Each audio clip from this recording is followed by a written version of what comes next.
Azik Eggers is a walking contradiction, a history lecturer who can't remember his own past.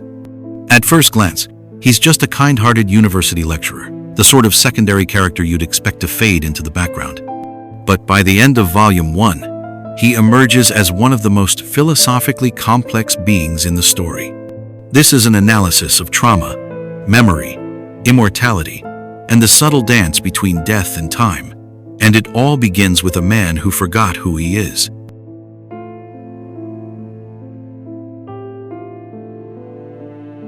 Azik Eggers is introduced at Koy University, a friendly, bronze-skinned history lecturer who debates philosophical matters with Professor Cohen and helps Klein with historical texts. At this point, he appears to be nothing more than a gentle academic. But something feels off. He has strange dreams, shows an uncanny interest in the Fourth Epoch, and is deeply shaken by the Antigonus family's name. When Klein casually mentions Antigonus, Azik blankly rubs his temples and mutters, "It rings a bell, but why can't I remember?" This is the first psychological clue. Azik is fragmented. There's memory loss here, not of the usual kind, but the type that hints at suppressed trauma or supernatural erasure.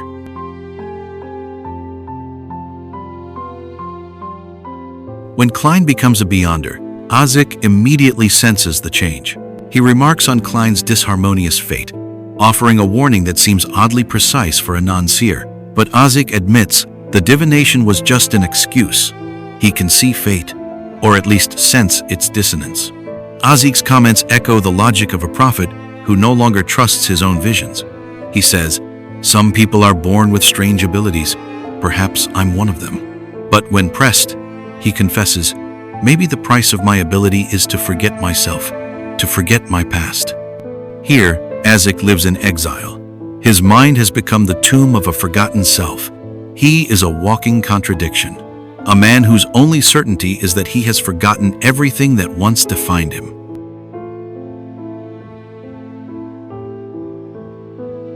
Azik's dreams are disturbing in their inconsistency. He dreams of being a knight, a tramp, a feudal lord, a father, a hangman. They are lives without continuity, each incompatible with the last. They are echoes of prior existences. Azik describes himself like a perennial plant, each life blooming and withering in cycles. This suggests a deeper horror. Perhaps he never truly dies. Instead, each death is a reset, a loss of memory, followed by another life filled with faint recollections and untraceable déjà vu. And in all this, he's alone.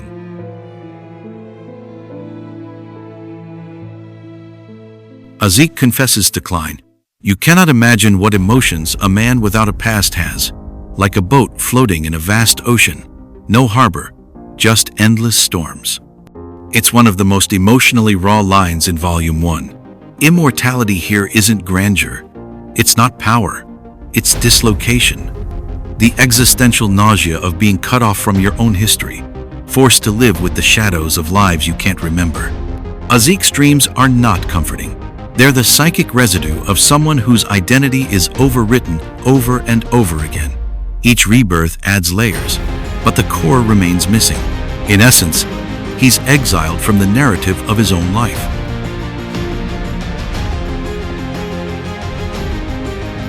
Klein is naturally drawn to Azik. They are not just mentor and student, they are spiritual mirrors.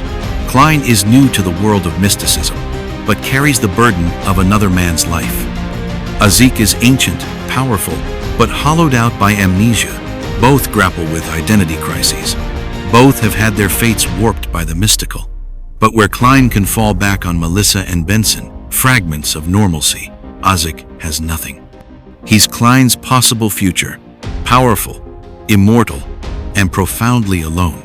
Yet Azik finds hope in Klein. He sees someone who might understand him. This is why he shares his secrets, why he asks Klein to help recover his past. There's trust, but also desperation. The need to know why he suffers this cycle of amnesia and return.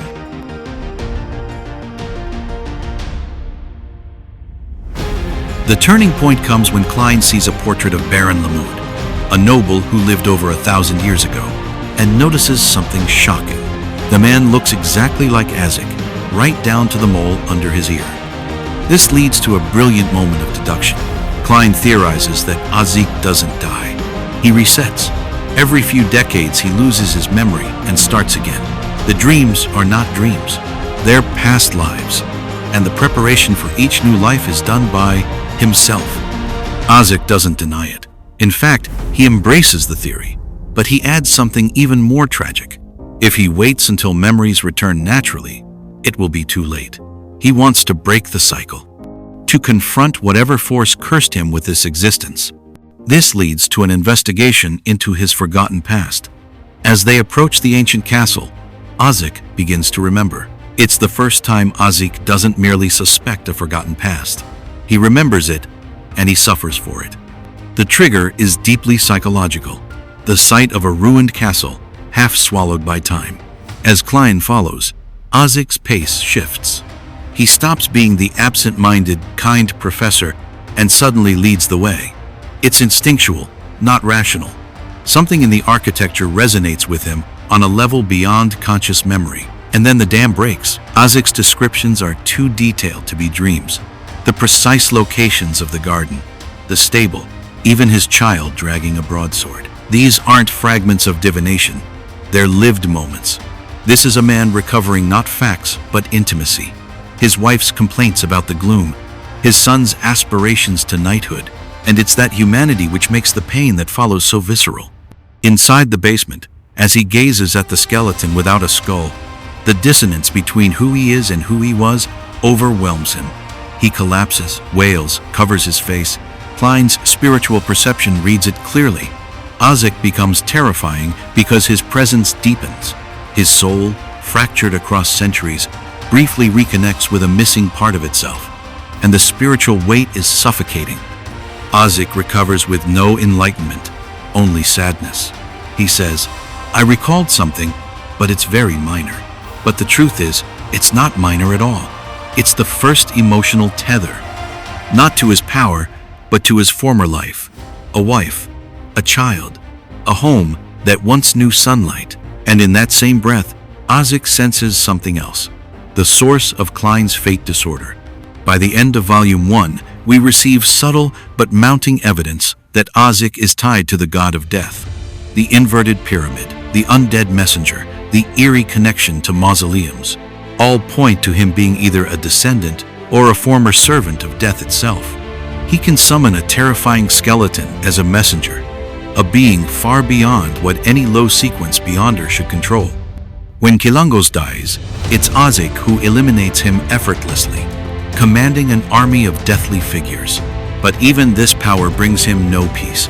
The more he recalls, the more horror he uncovers. A past soaked in blood, a 1,000-year lifespan filled with violence, regret, and loss. He is not death, but he carries death in his soul, in his memory, and in his fate.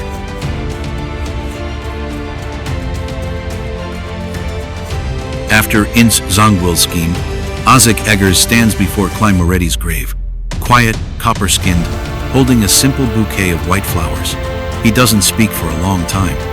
The man who's forgotten his own past now mourns a student who called him teacher. Finally, Azik sighs. Just one line. "I'm sorry, I was 10 minutes late, but I think I know who it was." He lays down the flowers, turns, and walks away under the crimson moonlight. He leaves Tingen behind.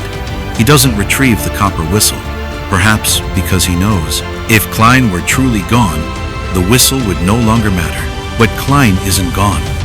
Beneath the soil, something stirs. A pale hand claws free of the grave. The coffin lid creaks open, and Klein sits upright, dazed, disoriented, reborn. His heart still missing, his chest slowly healing, his mind fragmented, but alive. He finds the copper whistle in the earth and wipes it clean.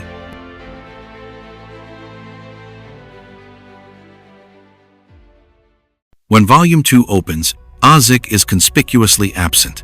His last appearance in Volume 1 left him wandering the continent, searching for the fragments of his identity. But his presence is still felt, Klein begins to rely on the mythos of Azik to craft the identity of the Fool, referencing Azik's power to cement an image of power and mystery in the Tarot Club. It reflects a central theme. Azik is no longer merely a person. He has become an idea, a symbol of buried divinity and repressed catastrophe. The fact that he has disappeared and that Klein is now too afraid to contact him because of threats like Inzangwil and the Quill of Al-Zahod reinforces that Azik is no longer someone you can just summon for help. He is becoming something else, dangerous, even in absence. Eventually, Klein learns that Azik is being hunted. There's a bounty on his head, issued through underground networks and intelligence dealers, later confirmed to be orchestrated by MI9, the Royal Faction's intelligence agency. This is crucial. Azik, the man who once wiped out a pirate admiral, is now the target of human and divine powers alike. The prevailing theory is political. Azik knows something he shouldn't, either about Inzangwil's manipulation of the Quill of Al-Zuhad or the resurrection of death. This marks a shift in Azik's role. He's no longer an amnesiac recluse. He's a variable in the secret war between divine legacies and the forces that move behind the scenes of the world.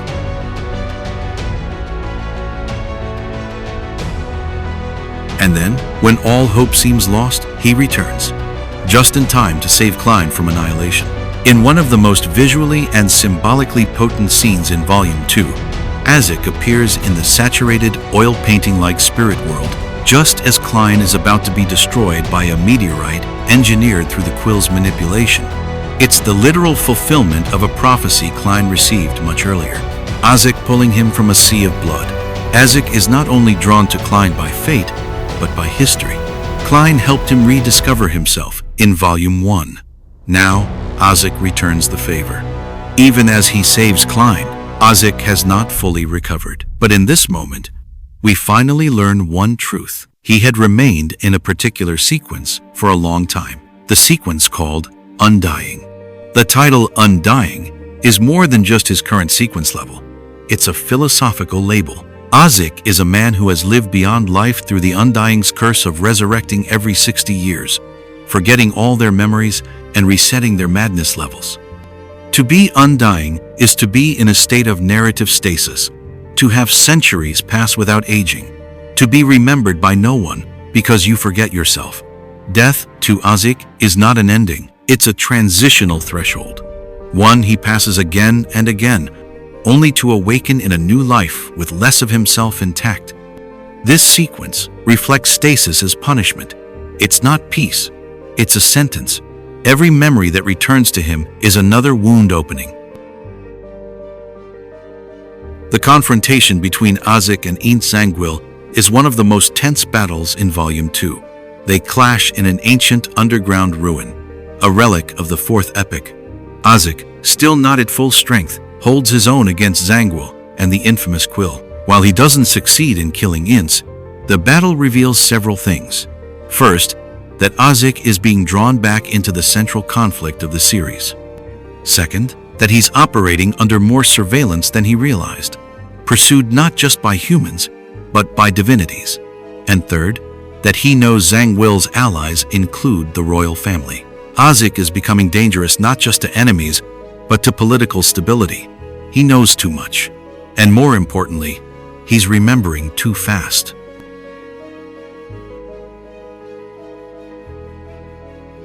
Azik's relationship with Klein also deepens in subtle but meaningful ways.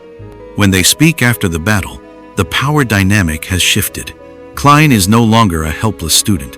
He's a survivor of the Tingen disaster, a man with hidden knowledge, even possessing a card of blasphemy that can help Azik recover more of his memories.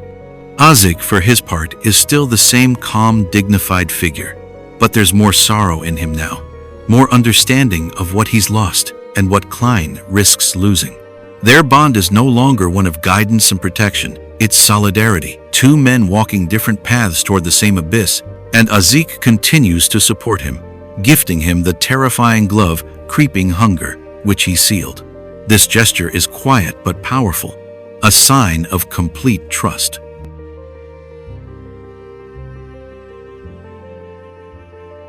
Perhaps the most revealing part of Volume 2 is Azik's explanation of the underworld, a realm created by the ancient death within the spirit world. It confirms what had only been implied before. Azik is not merely connected to death, he is a product of death's domain. His ability to summon bone messengers from the underworld, each a towering force of spiritual might, reinforces his special status. It becomes more obvious that Azik is not an ordinary beyonder. He's a relic of a dead god, an heir of an extinguished divine legacy, and because of this, he is hunted, not just by MI9, but by powerful figures from the Church of the Evernight Goddess, who are drawn to the beyonder characteristics of death that he carries. The recurring motif across both volumes is memory. Azik's journey is about pulling himself out of the void of forgetfulness. But the tragedy is, the more he remembers, the more dangerous his existence becomes. Each recovered memory is a resurrection, not of the man, but of the god buried within him.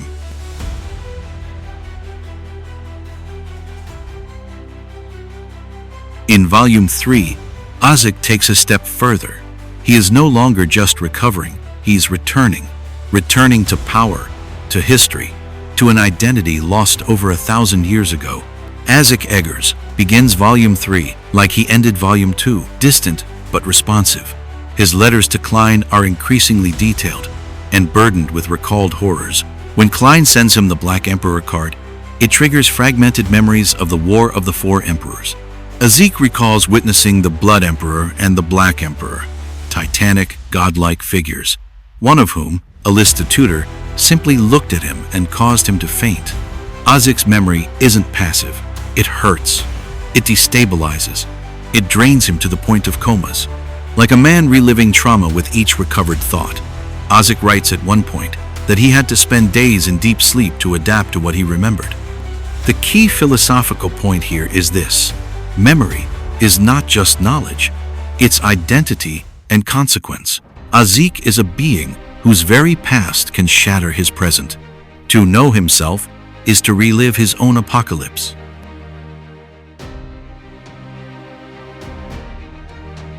The most striking revelation in Volume 3 comes when Azik is confronted by Katerina Pella, a demigod of the demonist sect.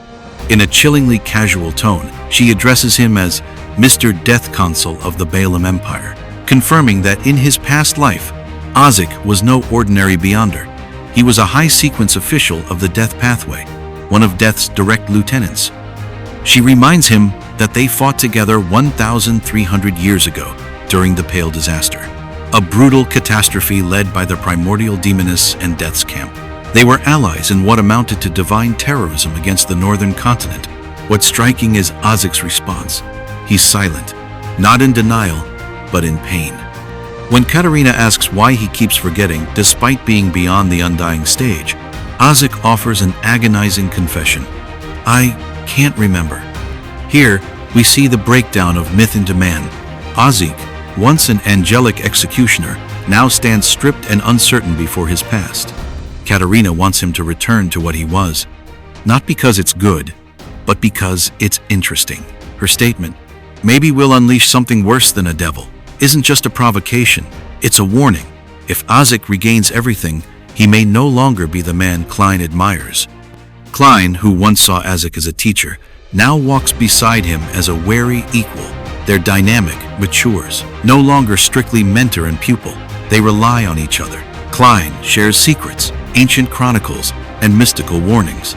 Azik responds with aid, knowledge, and restraint. When Klein refuses to betray someone under pressure from the demonist sect, Azik doesn't interfere. He watches calmly, a quiet signal of respect. He doesn't command Klein to forego his principles. He respects his decisions as an equal. But beneath the surface is a mutual anxiety. When Klein wonders whether Azik might become evil after fully recovering, Azik answers, "I'm also very worried," yet he adds something quintessentially human. "I have a greater desire to discover myself." It's a moment of existential vulnerability. Azik is afraid of what he might become, but he's more afraid of what he has lost. Another major event in Volume 3 is the resurfacing of Death's remnants, items, messengers, and corrupted rituals tied to the ancient deity of the Death Pathway. Azik investigates several traces, including an eerie feather from a corrupted messenger, a ring tied to ancient death, and the growing obsession of the Numinous Episcopate with creating an artificial death. The Numinous Episcopate believes death's authority still exists, fragmented but indestructible. Their plan is to simulate death's anthropomorphic return, much like the Hidden Sage's transformation. Azik, once the Death Consul, is both attracted and horrified. He confirms the plausibility of the project, but even he doesn't know whether it can succeed or what it might release if it does. This tension between inevitability and human ambition underscores a recurring theme in LOTM. Gods are not infallible. They can be killed, distorted, or even manufactured. And Azik, by merely remembering, risks becoming a catalyst for death's rebirth. After the meeting with Katerina, Azik's journey takes an unexpected turn. While traveling with Klein, he senses a pull, a bloodline resonance, and takes them to a graveyard in a forgotten valley. There, he finds the tomb of his daughter, dead for 926 years. It's a quiet scene, but perhaps the most emotionally charged of the entire volume. Azik crouches beside the grave, gently touches the broken stone, and simply says, "This is her grave." No tears, no declarations, just the haunted clarity of a man who has lived too long to cry. This moment reframes Azik's arc. He is not just recovering power or identity. He is recovering love, loss, the personal cost of immortality. Volume 3 ends with a lingering unease. Azik is stronger, more self-aware, more involved in world events. He aids Klein after the Rose School of Thought battle, exchanges knowledge, and continues his pursuit of memories. But the subtext is clear. With every fragment he recovers, the man Klein trusts may slip further into something unknowable. It's not a question of whether Azik will remember. It's a question of what remembering will do to him.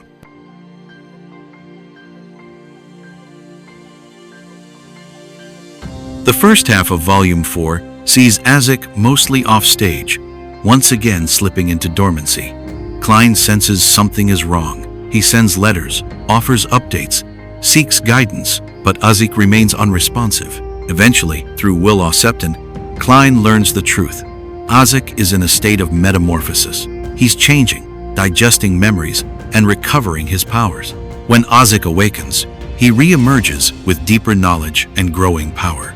When he does write back, he answers Klein's questions about spirit world plunderers with an effortless clarity that shows how far he's risen. Yet, his tone remains grounded. He still signs his letters with warmth. He still seals creeping hunger for Klein, not as a favor to appear, but as a gesture of protection from a mentor.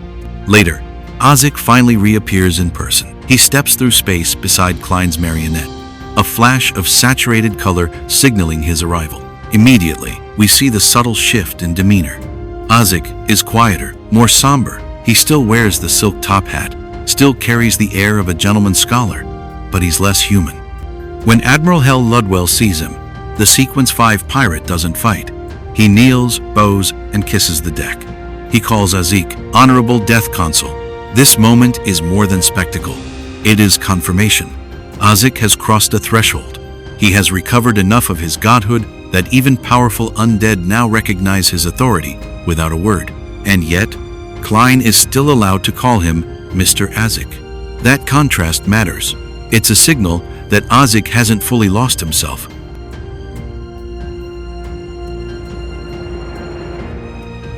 Azik is pulled by a voice from the deep. He tells Klein, "Something is calling me." That call leads them to the Berserk Sea, to a lost mausoleum saturated with godly remnants, the place where death once perished, and where something unholy has begun to grow. Klein warns him. His dream divination screamed danger, but Azik cannot resist. The voice is his. Or rather, it is what remains of him. As they descend into the mausoleum, surrounded by corpses with white feathers stained in yellow oil, Klein realizes they are entering the domain of a being not quite death, but not quite separate either. What they find is a feathered serpent, massive, divine, and bearing Azik's exact face. This is the artificial death, and it is Azik's other half. Here, Azik's thousand-year mystery unravels. He was not merely resurrected again and again due to some curse. His soul was split. Before death fell, he foresaw his end. In a desperate bid to ensure his legacy, he tore apart Azik's soul, his own son, the death consul of Balaam, and implanted half into a god seed.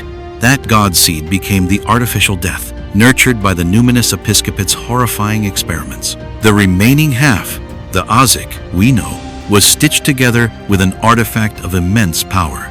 This incomplete soul is what caused him to repeatedly die, forget, and restart across centuries. This moment of realization shatters Azik. He sees the truth. The feathered serpent is him. It's the other Azik Eggers, cold, mad, and divine. To rejoin would be to regain all power, but at the cost of all humanity. Azik is given three choices by the Evernight goddess, who suddenly intervenes. Option 1. Rejoin the artificial death and become a full god, resurrecting Salinger, the true death, through his own body. Option 2. Extract the lost half of his soul, becoming whole again, but transforming back into the cold, godlike figure he once was, severed from his current identity. Option 3. Refuse both. Stay fragmented, continue to die, forget, awaken, and rediscover, trapped in a cycle of loss but retaining his humanity. Azik chooses the third, not because it's heroic, not because it's wise, but because, in his words, I am used to this life. He would rather suffer and forget, again and again, than lose what little of himself remains. This is where Azik's arc crystallizes into something profound. He has the chance to become complete, to ascend beyond mortality, and he rejects it to preserve a self built through lifetimes of kindness, teaching, loss, and love.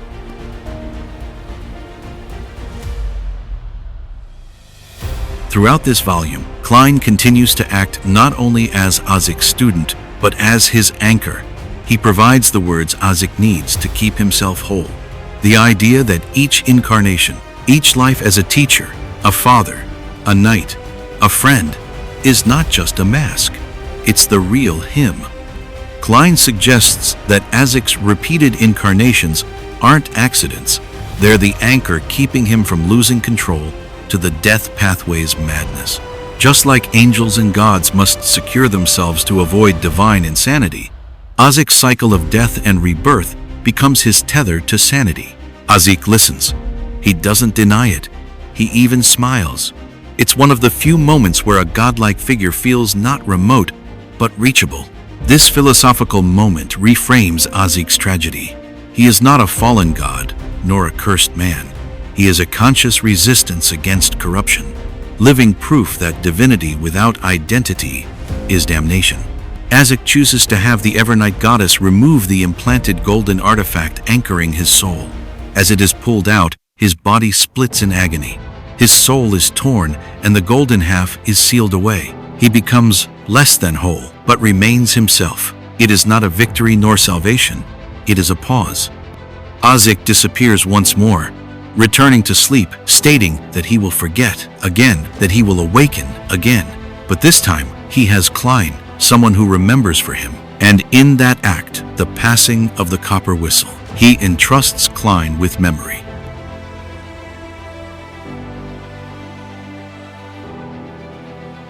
When Volume 5 begins, Azik Eggers is in hibernation. His spirit body, incomplete and burdened with divine fragments, forces him into a long sleep to avoid collapse. But unlike previous times, Azik doesn't vanish from the story. Instead, he becomes the silent recipient of dozens of letters from Klein. Not grand rituals or messages of danger, just letters.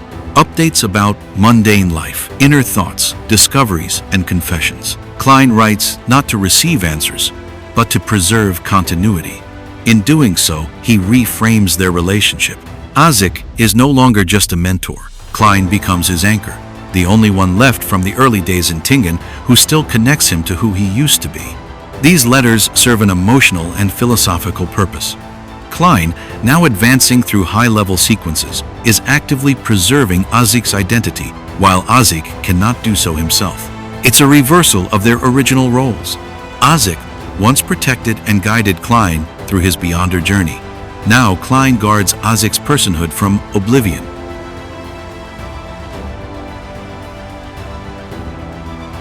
One of the central scenes in this period is the Sephiroth called the River of Eternal Darkness, the very essence of repose, silence, and the divine concept of death. Azik, once Death's consul, is deeply linked to this river, and as Klein begins investigating Calderon City and its ghostly floodwaters, he makes a terrifying discovery.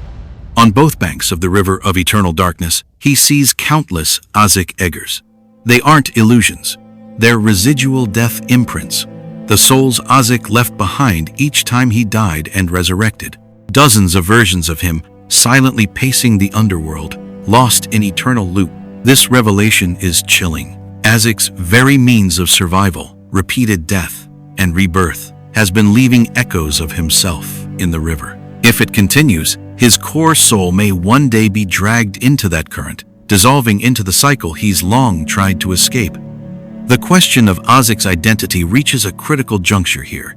By now, Klein has confirmed that Azik's soul was split long ago, one half forming the artificial death, and the other trapped in a cycle of forgetting and awakening. Now we see the consequences. Azik's resurrection isn't a gift. Every return costs him something. His memories fracture, his past selves accumulate, and the River of Eternal Darkness keeps count. As Klein reflects, if this continues unchecked, Azik's fate is sealed.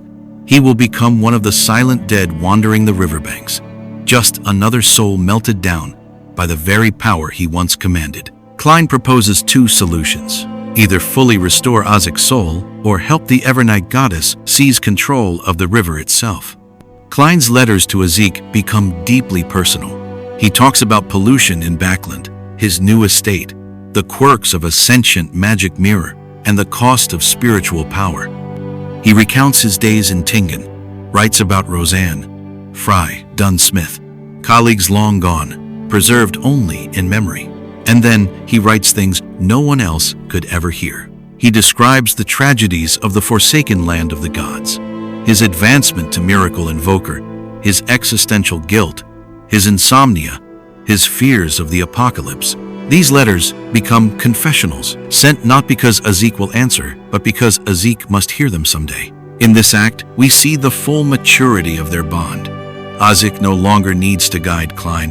His presence alone is enough. The knowledge that somewhere, someone remembers you, that even gods in silence are not alone. Finally, at the end of Volume 8, Azik awakens. He sits up slowly in his coffin, surrounded by sunlight, wearing old pajamas, confused, alone. Letters, dozens of them, blanket the room like snow. He picks one up, begins to read, then another, and slowly, we see the miracle, memory without madness. Each letter acts like a soul fragment. Klein's words rebuild Azik from the inside out, not through ritual, not through divine essence, but through remembrance. Azik reads for hours, and an entire day passes, and when he finishes, he writes back, "I've already woken up and received all your letters. They made me recall who I am and who you are. Your experiences have exceeded my imagination. It also makes me understand some of the problems that previously plagued me. I can feel your joy, your exhaustion, your faith in life, and the heavy responsibility that you have borne from your letters. I can roughly guess why you ultimately made that choice. If it were me, I might not even be able to make such a decision. From the beginning, you've been a guardian. You mimicked others until you were mimicked by others. Next, I will begin a journey to pursue the past and witness the changes in this world. You seem to still be asleep, but it doesn't matter. I'll write to tell you about the interesting things that I've encountered, the interesting traditions, and interesting people. I think I should be able to send these letters to you via sacrifice. This moment is beautiful. What brings Azik back isn't divinity, but devotion, the simple act of being remembered. Klein's letters didn't just preserve a soul, they rekindled it. And when Azik awakes, it isn't death's heir that returns. It's the quiet man who once taught history and kindness in equal measure, the man who chose compassion over power.